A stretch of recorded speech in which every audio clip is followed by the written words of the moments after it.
Hello. Today I was looking for something a little more intense, and thought I'd check out a crime drama called In the Land of Saints and Sinners. The film follows a retired killer trying to do some good in the world before his end. When a band of terrorists tries to hide out in his village, he takes matters into his own hands to deal with them. The film stars Liam Neeson as Finbar Murphy, Jack Gleeson as his young accomplice Kevin, and Kerry Condon as the leader of the terrorists, Duran McCann. It was directed by Robert Lorenz and written by Terry Alone and Mark Michael McNally. The story is a slow burn that takes place in the rural Irish countryside. We start by seeing the inciting event that brings the terrorists to Murphy's small town and see Murphy's last job that sets him on the path to redemption. From there, the film sets up a winding tale that sees Murphy slowly discover the terrorists looming in his backyard. He ends up dealing with one of them, but it sets off a chain reaction that causes him to take on the rest of them as well. During the journey, Murphy learns the value of peace and harmony from the people around him and manages to be a positive influence in the lives of some of them. Despite that, the story is filled with tragedy, pain, and bittersweet moments.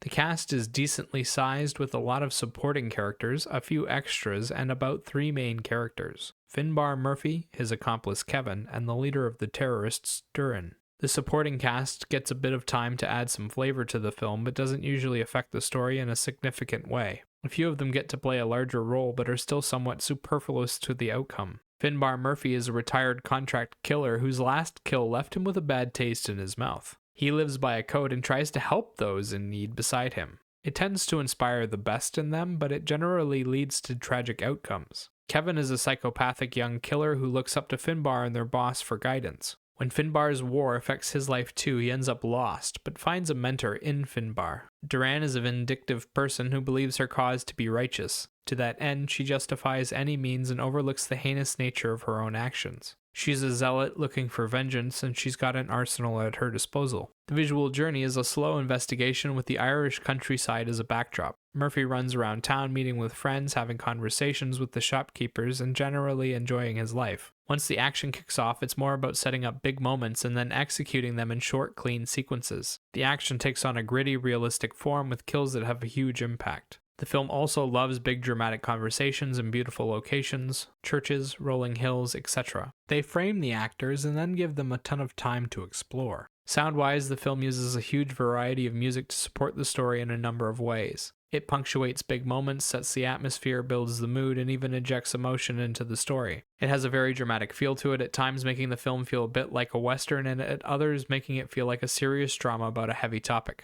Now on to the judgment. The writing is too complex for its own good, and it loses a lot of excitement by getting bogged down in metaphors and comparisons that don't add much to the story. They introduce a lot of characters with a lot of big emotions behind their involvement, and then don't do anything with them. They're just nice little notes in the background. There are also quite a few interactions in this film that don't make sense. Moments where the characters wait to act or don't, and they shouldn't. The film spends a lot of time on the journey, and then when it comes to the action, the scenes are short and infrequent. The cast does a fantastic job with what they're given, and some of them even manage to turn middling characters into something memorable. There are lots of dramatic interactions in the film and plenty of chances to show off. The big standouts for me were Jack Gleeson, Ciarán Hinds, and Kerry Condon. Jack Gleeson plays a troubled young man without much shame. When Murphy confronts him over his behavior, he's forced to reconcile with himself and ends up opening up to the old man about his problems. He manages to humanize a psychopath in a very short amount of time.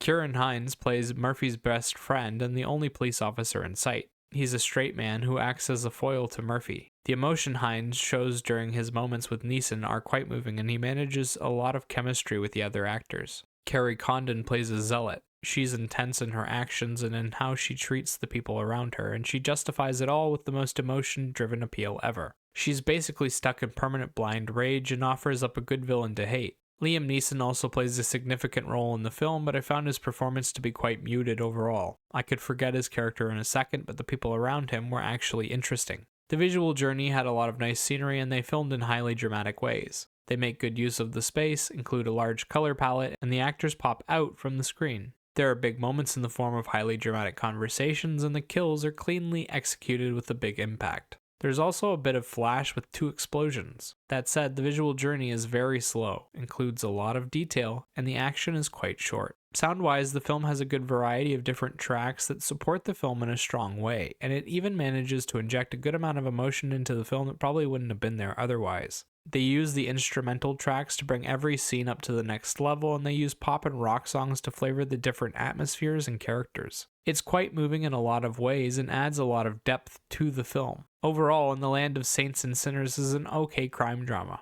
It takes place in a beautiful location and makes use of quite a few talented actors to tell a convoluted tale with decent visuals and a great soundtrack. If you're looking for something dark with a bit of a mixed journey to it, give this a try. If old men chasing down killers isn't your fancy, give it a pass. As for a rating, I'd give the film a 7 out of 10. Remember, these are just my thoughts on the film. Let me know what you think in the comment section below. Bye bye.